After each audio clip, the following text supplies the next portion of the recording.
아무래도 하체, 달리기 부상이 많이 발생을 하게 됩니다. 골절이 돼서 정말 못 걸을 정도가 돼야 너무 위험한 운동이 아닐까. 대부분 이렇게 무릎의 앞쪽에 많이 와요. 애매모호한 통증을 느껴서 부상 없이 안전하게 뛸 수 있는 이런 바운더리를 항상 말씀을 드리는데,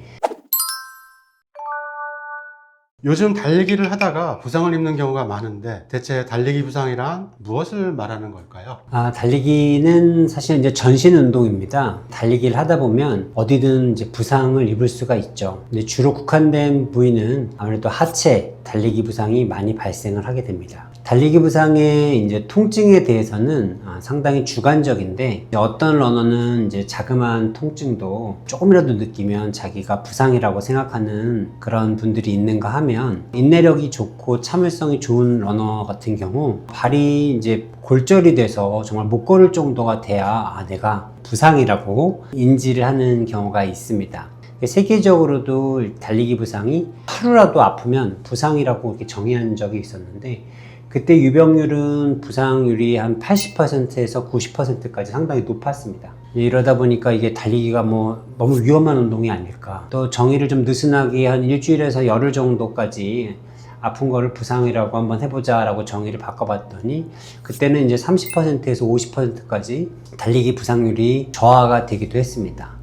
한 2017년도에 야마토 등 약간 프로페셔널한 사람들이 이제 합의점을 내서 달리기 부상을 정의하도록 했습니다. 달리기 부상은 일주일 동안 러너가 통증을 느낀다고 호소했을 때, 그리고 두 번째는 그 통증으로 인하여 어떤 운동 스케줄에 3번 연속 지장을 입었을 때를 달리기 부상이라고 정의하기로 했습니다. 쉽게 얘기해서 등산을 하거나 갑자기 안 뛰다 뛰면 다리에 근육통, 아리배기기 쉽죠. 근데 이런 통증은 보통 하루나 이틀 정도 지나면 대부분 사라지고, 이런 경우는 이제 달리기 부상이라고 얘기하기가 어렵게 되는 거죠. 내가 다시 또 운동을 해보려고 그러는데 이거 똑같은 부위가 또 아픈 거예요. 대회라든지 훈련 스케줄에 이렇게 차질을 주게 되었을 때, 그때는 내가 달리기 부상이 왔구나 생각을 하고 전문적인 의료기관을 내원해서 어떤 병명인지 진단을 받아보는 게 좋으리라고 생각이 됩니다. 그럼 가장 흔하게 부상을 자주 당하는 부위는 어디가 될까요? 달리기 부상은 전신 운동이지만 그래도 무릎에 가장 흔한 부상이 발생합니다. 그 다음에는 이제 정강이 쪽, 그 다음에는 발목, 이게 순서대로 가장 많이 발생을 합니다. 그리고 이제 족부, 이제 허벅지, 엉덩이, 골반, 허리 쪽, 그 다음에는 나머지 어깨나 상체는 좀 발생이 좀 적은 걸로 되어 있습니다. 러너들에게 가장 흔하게 발생하는 부상은 어떤 게 있을까요? 이제 달리기 부상에서 이제 가장 많은 부상이 무엇인지, 2013년에 제가 달리기 부상의 모든 것을 쓸 때만 해도 해외 자료에 근거해서 논문 찾아보고 이쪽에 정의를 했었는데, 달리기 부상에서 가장 많은 게 러너스니, 정강이 부목, 장경인대, 슬개건염, 특히 아킬레스 건염, 족저근막염, 이런 것들이 굉장히 많다고 되어 있었습니다. 그래서 저희 병원에서 한 2022년부터 3년도까지 내원했던 달리기 부상 환자를 통계를 따로 한번 내봤죠. 이럴 때 3대 달리기 부상은, 첫 번째는 러너스니, 두 번째는 장경인대염, 세 번째는 정강이 부목 순이었습니다. 그 다음으로 네 번째, 다섯 번째도 후경골 건염이나 슬개 건염. 하나하나 보면 러너스니, 그러니까 대부분 이렇게 무릎의 앞쪽에 많이 와요. 그러니까 초심자들한테 많이 오고, 달리기를 처음 했을 경우, 등산 같은 거 할 때 내려오는데 때 무릎 앞쪽에 통증을, 애매모호한 통증을 느껴서 병원에 오는 경우가 많습니다. 두 번째로는 이제 장경인대염, 무릎의 바깥쪽에 있는 통증인데요. 두 가지 경우가 있어요. 아주 처음 달리는 사람들이 잠깐 오는 경우가 있고, 아니면 정말 선수처럼 달리기를 좀 잘하는 사람한테 오는 경우가 있어요. 그러니까 처음에 오는 경우는 이제 무릎에 잠깐 스쳐 지나가듯이 아팠다가 사라지는데, 선수처럼 근육도 좋고 많이 뛰고 젊은 남자들 상당히 예후도 안 좋고 경과도 좋지가 않아요. 원인도 너무 다양해서 하나의 원인이라고 딱히 얘기하기가 참 어렵습니다. 그리고 이제 세 번째는 정강이 쪽에 오는 정강이 부목, 쉰스플린트라고 그러죠. 정강이 쪽에 막 어디 뼈가 이상하게 뼈에서 나는 통증인데, 이거는 생전 느껴보지 못한 통증이거든요. 오버트레이닝, 너무 자기가 뛸 수 있는 능력보다 너무 거리가 많이 늘거나 아니면 골반 쪽이 약해서 하체에 충격을 잘 못 받아주는 경우, 이런 경우에 주로 많이 생깁니다.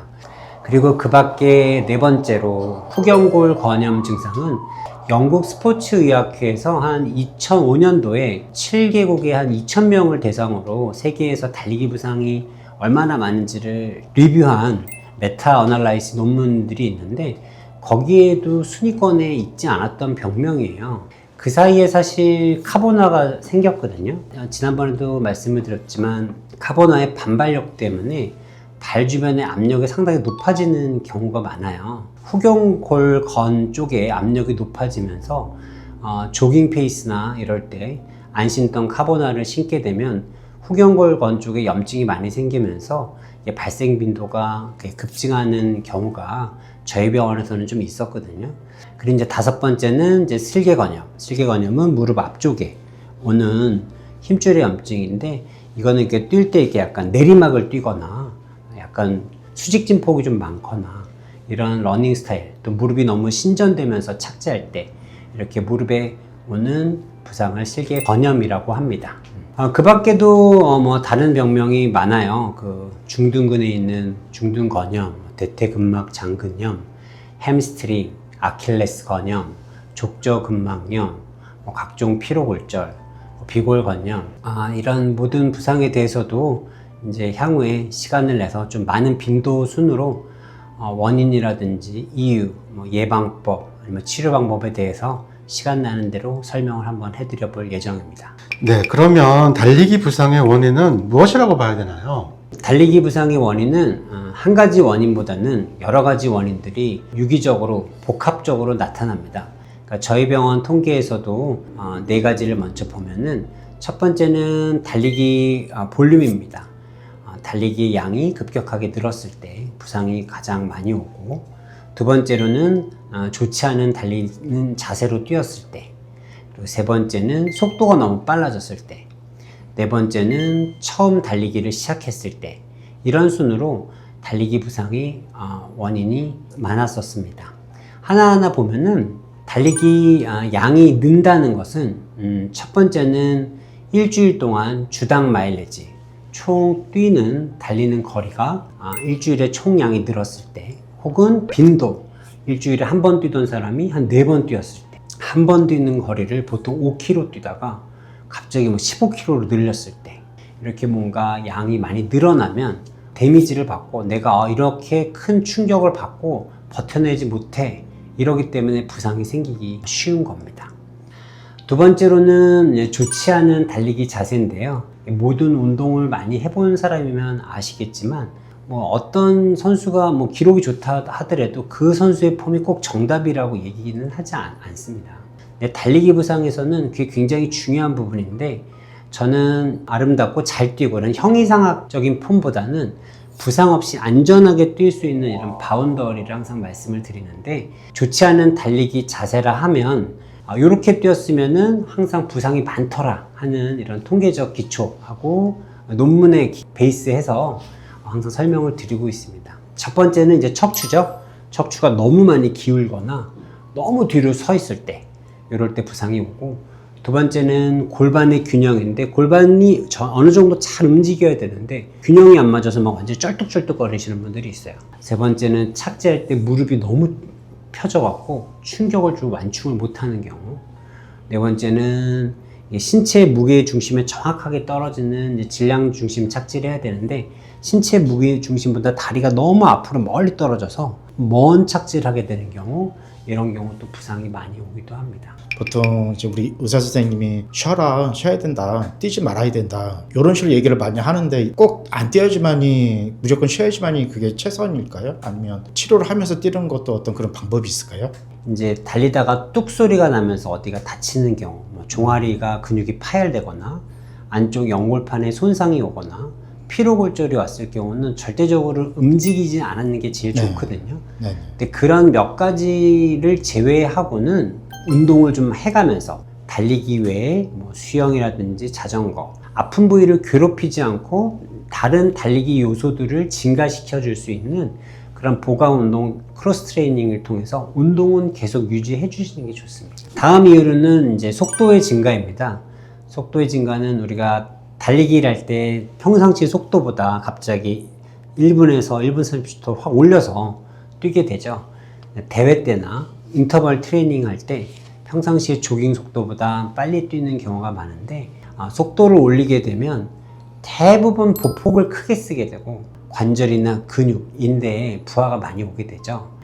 대부분 트레이닝에서는 8대2, 7대3 평상시에는 한 조깅 페이스나 편안하게 뛰는 걸로 한 70%에서 80%를 뛰고 10%나 20%를 속도를 좀 올려서 뛰는 연습을 하는 게 좋다고 말들을 하고 있습니다. 네 번째 이유는 이제 처음 달리기, 새로운 운동을 하면 안 쓰는 근육을 쓰기 때문에 아무리 운동을 많이 해도 어딘가 뻐근하고 아플 수가 있는 거죠.